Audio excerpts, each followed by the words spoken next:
صبينا برضو ايه الوجاية او العتب دي اللي هيتبني عليها ايه، دي اللي هتبقى على الشبابيك. هوريك. اهلا بكم يا شباب في تكملة فيديوهات تأسيس غرف الحمام.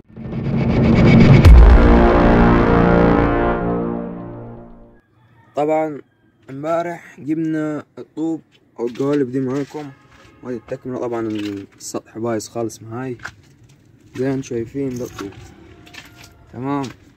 جبنا برضو الرمل ده برضو والاسمنت، وجبنا برضو الزلط ده مع بعض تمام.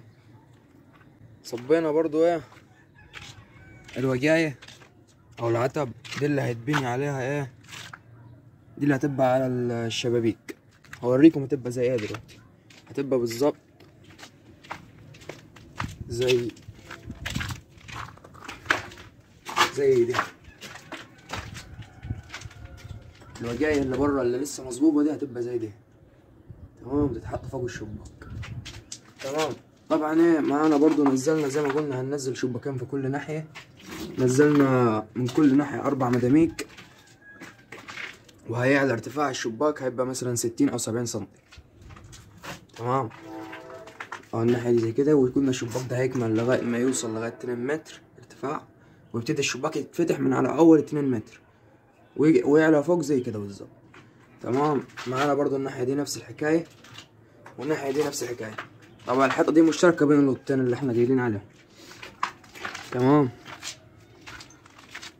هذه الأوضة التانية برضو معانا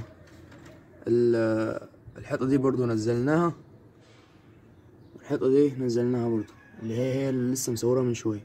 الحيطة دي مشتركة تمام، والشباك ده برضو زي اللي فات، وادي شباكين الناحية التانية تمام.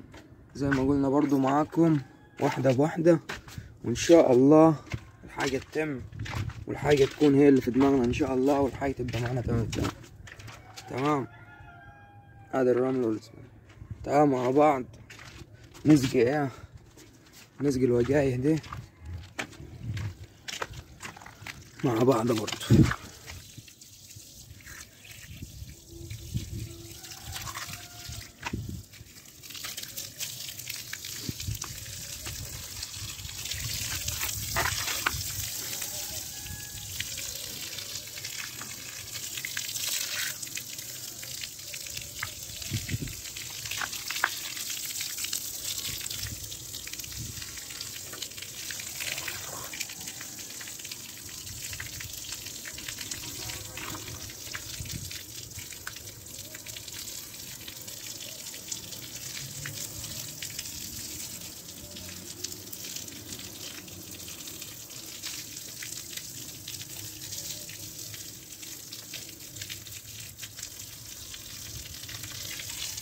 لازم طبعا الحاجات دي تتزقي علشان ايه تمسك. طبعا دي جواها زلط رمل حديد اسمنت، دي عشان تثبت فوق الشباك.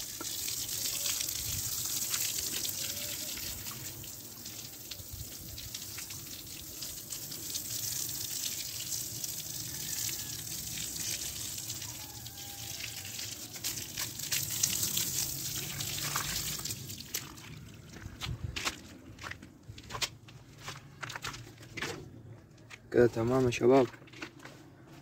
برضو خلينا في الفيديوهات الجاية نعرفكم مين اللي هيكون معانا ان شاء الله.